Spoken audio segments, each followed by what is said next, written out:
Welcome to Poetry with Shing, where we uncover the beauty behind poetry. In today's episode, we'll be looking at a quote from Howard's End, chapter 29 to be exact. And the quote reads, "But unworthiness stimulates women. It brings out her deeper nature, for good or for evil." And the question is, consider how this is reflected in the female characters in the novel and Forster's intentions as portraying it as such.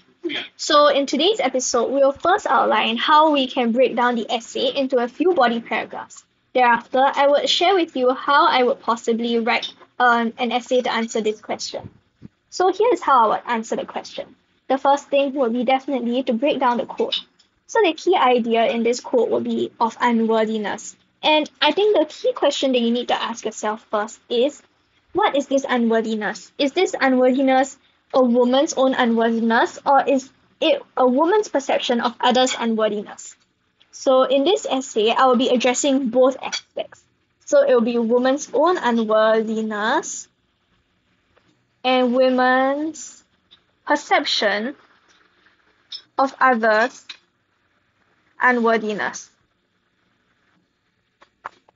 Thereafter, I will break down my essay into three body paragraphs. My first body paragraph, BP1, would be a reflection of Helen's mission of uplifting unworthy Leonard Bust from the lower classes through the use of characterization of Helen. So, Helen's mission of uplifting Bust from the lower classes.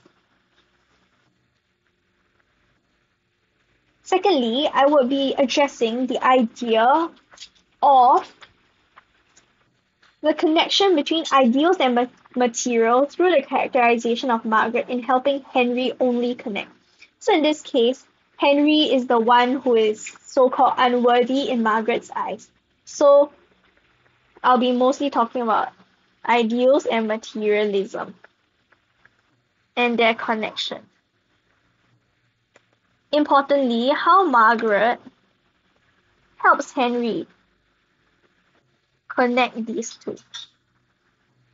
Because the idea of this essay would be about women. So you can see here, it's about women. So all your body paragraphs need to center around female characters. So, interestingly, I would say in the second body paragraph that unworthiness stimulates women for good, as shown in Margaret's helping of Henry, and then link that to Forster's intentions about connecting ideals and materialism. And in my final body paragraph, I will be talking about the theme of inheritance, because Ruth will bequeath Howard's End to Margaret, and this highlights Forster's intentions of urging for the treatment of houses as spiritual rather than material commodity. So I'll be talking about inheritance. And this time the female character that I'll be addressing is Ruth. So importantly, you need to, when you're answering this question, you need to first start with how exactly is this quote relevant to the book? So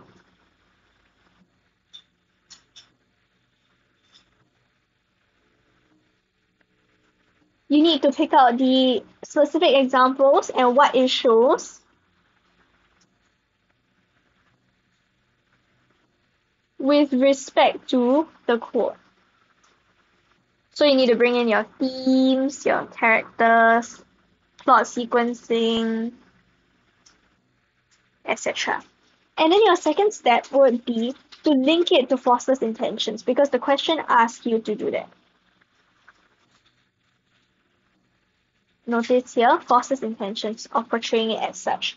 So when you're citing your examples from the book, you also need to think about why Forster decided to put in this scene or characterize a certain character in a certain way, and you need to unpack everything and examine every single detail in these two steps in your essay in each body paragraph.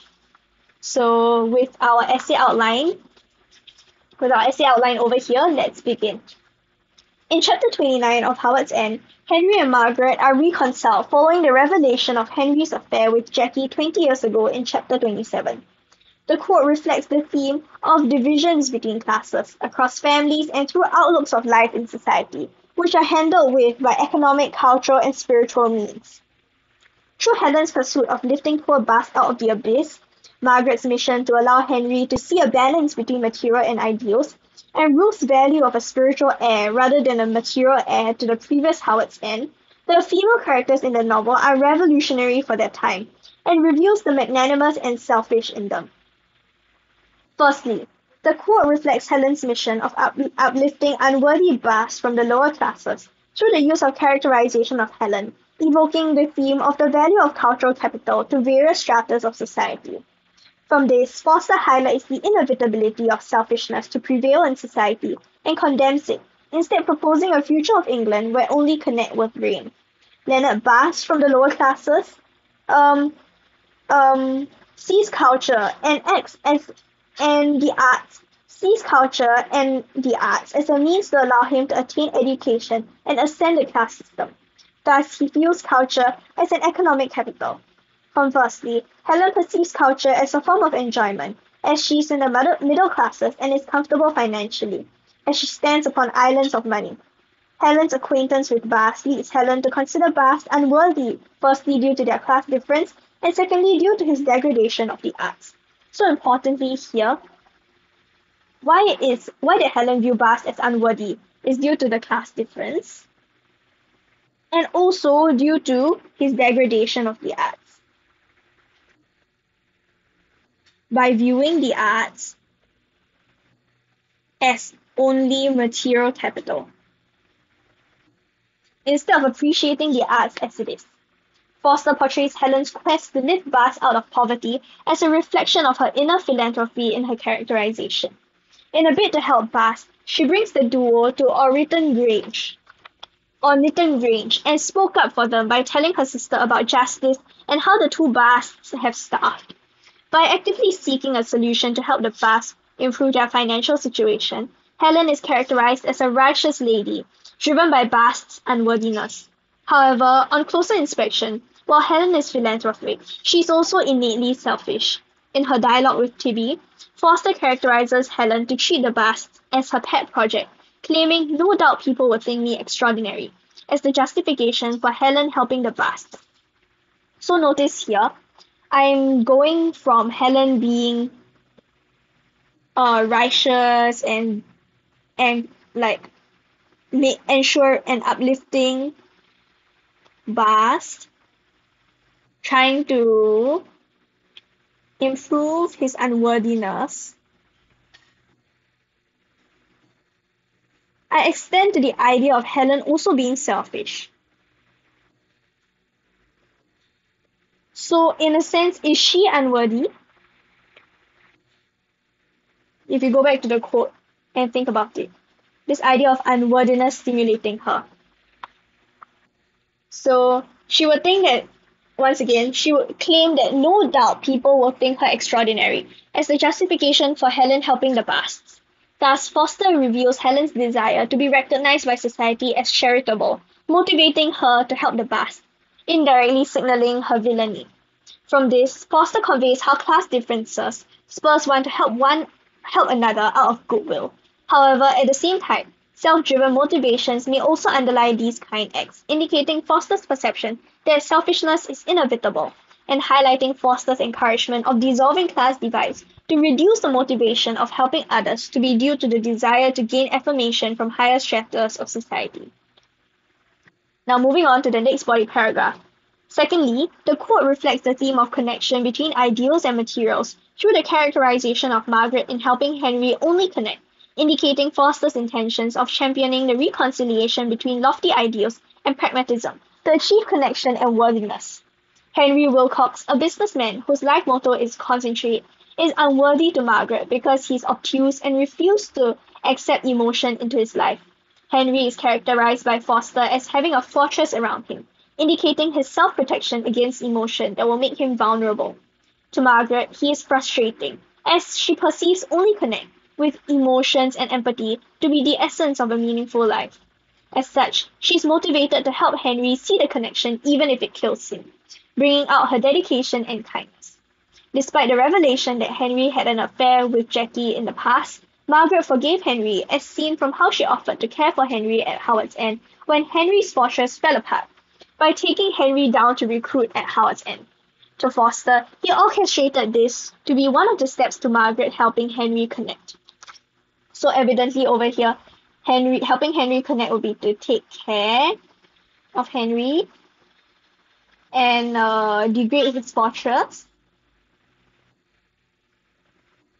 so that he can connect and experience emotion. Subsequently, her motivation encouraged her many more years, as even after Helen's child was born, Henry stayed at Howard's End, as seen from chapter 44. Forster thus indicates that Margaret exemplifies goodness in her dedication to change Henry as her deeper nature, such that Henry even did without hay fever in the end, highlighting Forster's affirmation of Margaret's kindness and dedication that contribute to her success of aiding Henry in totality. Forster hence encourages magnanimity in action and champions for empathy in understanding the unworthiness of others in order to only connect and establish meaningful human relations. So because Margaret understands Henry very well, so that brings the idea of empathy, even though somebody might be unworthy in the eyes of another. Finally, in our moving on to our last body paragraph, I'm zooming out here so that you can see exactly everything that I have written. The quote indicates the theme of inheritance through the plot sequence of Ruth's will bequeathing Howard's End to Margaret, highlighting Forster's intention of urging for the treatment of houses as spiritual rather than material commodity. Ruth understands the spiritual nature of the house, as apparent in this quote: she belonged to the house and the trees that overshadowed it, hence indicating her affinity to Howard's End.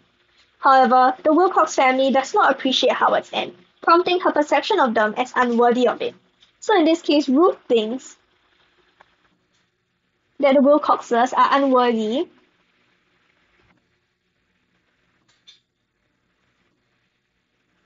of Howard's End, and so she bequeaths it to somebody that's not in her family, who is Margaret.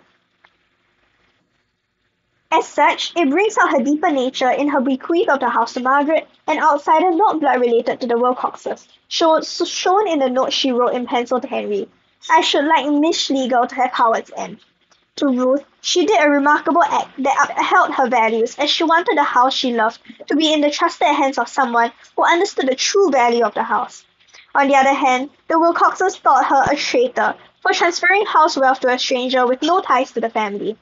Forster deliberately engineers the tensions between Ruth's perception of her good decision and her family's perception of her treacherous act to convey his message that the bringing out of a woman's deeper nature, as referenced in the quote, is ambiguous in whether it's truly for good or for evil.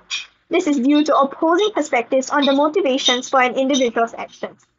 Thus, Forster projects the notion of seeing things steadily and seeing things whole in order to connect these opposing interpretations of good and evil to only connect in human relationships. In conclusion, Forster uses Ruth, Helen, and Margaret to demonstrate the catalyst of events that spur females in the novel to act to improve their surroundings. Beyond bringing out solely the good or the evil in their actions, Forster suggests the complexity of the characters and consequently the human psyche by proposing the possibility of the good and evil coexisting simultaneously. It is only when the good and evil are reconciled that a rainbow bridge connecting the prose and passion can be achieved. Alright, that marks the end of today's episode. Thank you and goodbye.